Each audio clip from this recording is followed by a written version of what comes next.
នៅក្នុងភូមិមួយដែលស្ថិតនៅទីប្រជុំជនជិតផ្សារមួយកន្លែងមានពូម៉ូតូឌុបមួយឈ្មោះថាពូណាងជាបុរសវ័យចំណាស់គាត់ជាមនុស្សសុភាពរាបសារស្មោះត្រង់និងចេះជួយយកអាសារមនុស្សគ្រប់គ្នា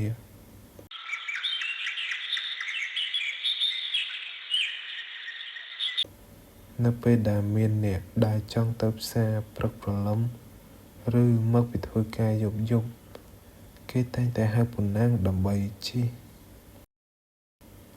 សប្តាហ៍ថ្ងៃពូណាងគាត់រស់នៅជាមួយនឹងប្រពន្ធនិងកូនគាត់ពូណាងគាត់ខំប្រឹងរត់ម៉ូតូដុបណាស់មិនថាយប់ឬថ្ងៃឡើយព្រោះតែជីវភាពរបស់គាត់មិនសូវធូរធារ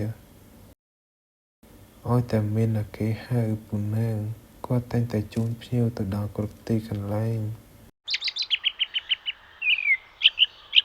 នៅថ្ងៃមួយនៅវេលាម៉ោង 5 ព្រឹកពូណាងបានចាំភ្ញៀវដូចរាល់ដងពេលនោះស្រាប់តែមានមិញម្នាក់ឈ្មោះថាមីងសំបានហៅពូណាងដើម្បីជូនគាត់ទៅផ្សារព្រោះគាត់ជាអាជីវករដែលលក់នៅក្នុងផ្សារ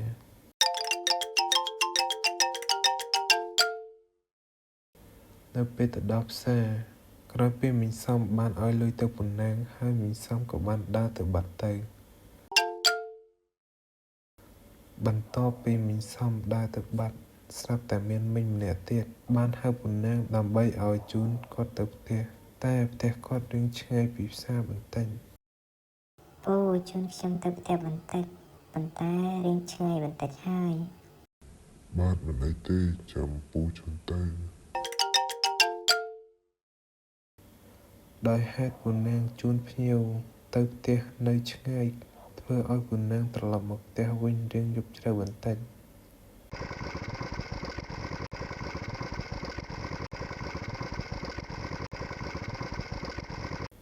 នៅពេលដែលគាត់កំពុងតែធ្វើដំណើរត្រឡប់មកផ្ទះវិញ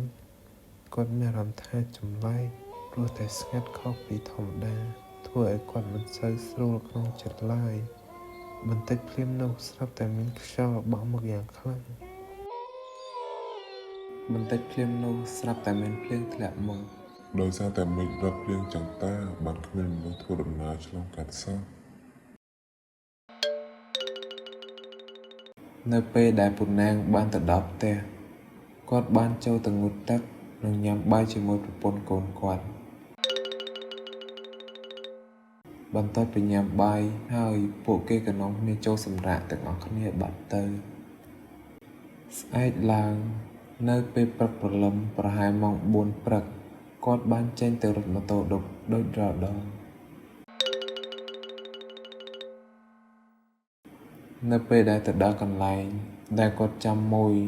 នាងបាននិយាយគ្នាលេងជាមួយនឹងអ្នកដែលរត់ម៉ូតូឌុបដូចគ្នា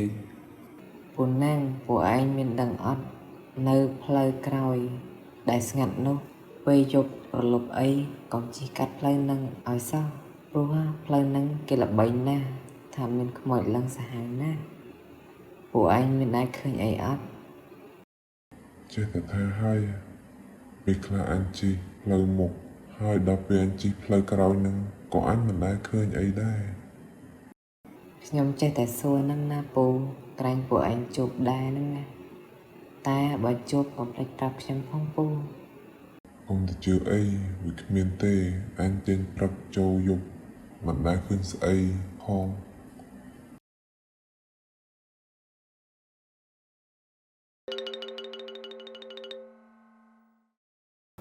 នៅពេលដែលគាត់ជិះទៅដល់មុខបន្តិចស្រាប់តែឃើញនារីម្នាក់កំពុងតែដើរទៅណាក៏មិនដឹងពូណាងគាត់ឃើញដូចនោះគាត់មានការបារម្ភយ៉ាងខ្លាំងព្រោះតែយប់ជ្រៅណាស់ទៅហើយ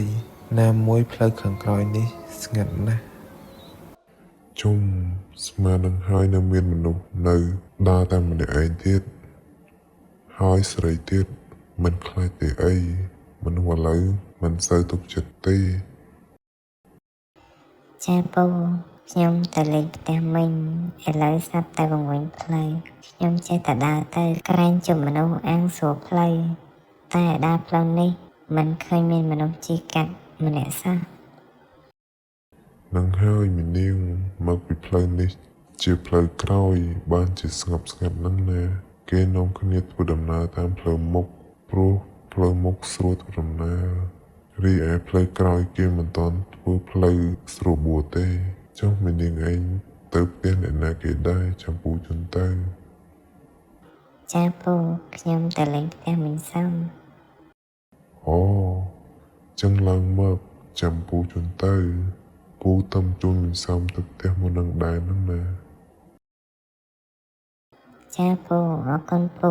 កុំតែបានពូឯងខ្ញុំមិនដឹងវង្វេងទៅដល់ណាទេ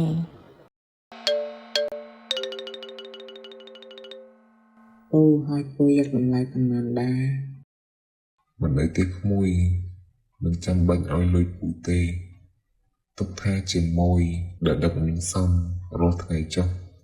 ដូចមិនសូវសមតែដឹងពូខ្ញុំមានប្រាក់បន្តិចដែរចាំខ្ញុំឲ្យខ្លះ មិនអីទេក្មួយនៅពេលដែលពូដឹកអ្នកដែលមានបញ្ហាឬអ្នកដែលខ្វះខាតពូមិនសូវយកលុយទេព្រោះសុទ្ធតែខ្មែរដូចគ្នាចេះតែជួយគ្នាទៅ ចាពូអរគុណពូ ហើយនិយាយចឹងមីនាងឯងអាយុប៉ុន្មានឆ្នាំហើយ ចាពូខ្ញុំអាយុ21ឆ្នាំហើយឆ្នាំហ្នឹង ហើយរាល់ថ្ងៃស្នាក់នៅណាវិញ ខ្ញុំរាល់ថ្ងៃស្នាក់នៅភ្នំពេញព្រោះខ្ញុំបន្តសិក្សានៅឯភ្នំពេញ ហើយក្មួយរៀនខាងអីដែរពេលទៅរៀននៅភ្នំពេញ សប្តាហ៍ថ្ងៃខ្ញុំរៀនខាងច្បាប់ពូ ល្អហើយក្មួយព្រោះយើងអាចជួយសង្គមបានមួយផ្នែកដែរហើយក៏ជាធនធានមនុស្សដ៏ល្អមួយដែរ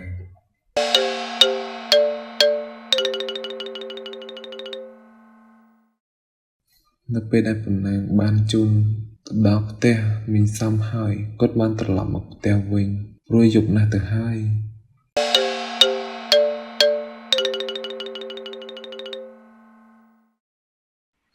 នៅពេលដែលគាត់ធ្វើដំណើរត្រឡប់មកវិញគាត់ស្រាប់តែឃើញនារីម្នាក់ទៀតកំពុងតែឈរម្នាក់ឯងនៅកន្លែងដដែលគាត់ហាក់មានអារម្មណ៍សម្លែកណាស់នៅពេលដែលគាត់ជិះទៅមុខបន្តិចគាត់ស្រាប់តែដឹងភ្លាមថានោះមិនមែនជាមនុស្សទេព្រោះតែអ្នកដែលឈរនោះគឺគ្មានជើងនោះឡើយ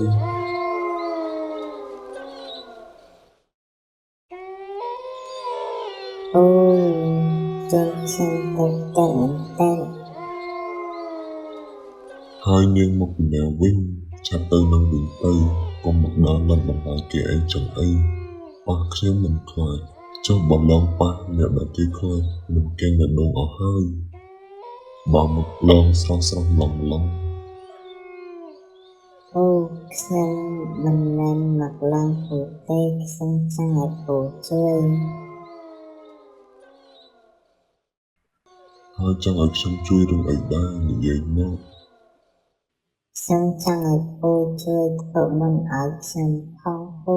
ដើម្បីខ្ញុំអាចទៅចាប់កំណើតបាន មិនអីទេចាំខ្ញុំទៅធ្វើបុណ្យនៅវត្តដើម្បីឧទ្ទិសកុសលឲ្យហើយឆាប់ទៅចាប់កំណើតកុំចេញឡើងគេព្រៃប្រាស់ចឹងទៀត ចាពូខ្ញុំអរគុណហើយ នៅពេលទៅដល់ផ្ទះពូណាងមិនទាន់និយាយរឿងដែលគាត់ជួបប្រាប់ទៅប្រពន្ធគាត់ទេគាត់បានងូតទឹកនិងញ៉ាំបាយជាមួយនឹងប្រពន្ធកូនគាត់បន្ទាប់ពីញ៉ាំបាយហើយពួកគាត់ក៏នាំគ្នាចូលសម្រាកបាត់ទៅស្អែកនៅពេលព្រឹកព្រលឹមគាត់បាននិយាយរឿងដែលគាត់ជួបកាលពីយប់មិញហើយគាត់ក៏បាននាំគ្នាទៅធ្វើបុណ្យនៅវត្តដើម្បីឧទ្ទិសកុសលឲ្យខ្មោចដែលគាត់បានជួបដើម្បីឲ្យបានទៅចាប់កំណើតឈប់ដើរឡើងគេឯងតទៅទៀត